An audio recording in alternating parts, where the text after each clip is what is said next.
মাৰ দৰ্জাখন আপোনাৰে ওচৰত আছেচোন আপুনি মাৰি দিয়ক কেলা চুট মাৰণি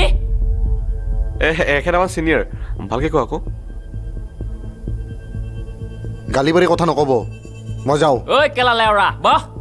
এটিটিউড চা কেলা ইয়াৰ বহ আগতেই কৈছোঁ নে আপোনাক এটিটিউড লৈ কথা নক'ব আৰু গালি পাৰি কথা নক'ব কিন্তু কথা বেয়া হৈ যাব কি হ'ল কি কৰিবি কেলা হা কাইলৈ ওলাই যাবি কেলা হোষ্টেলৰ পৰা ফিজ দি আছোঁ আপুনি ক'লে ওলাই নাযাওঁ তই যে কেলা কথা নাই কম মোক এই মা কি কৰে গালি পাৰি কথা নক'বলৈ কৈছোঁ না। গালি পাৰি-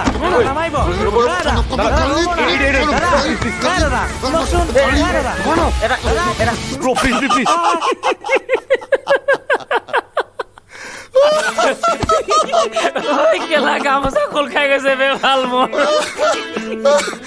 কেলা ঐ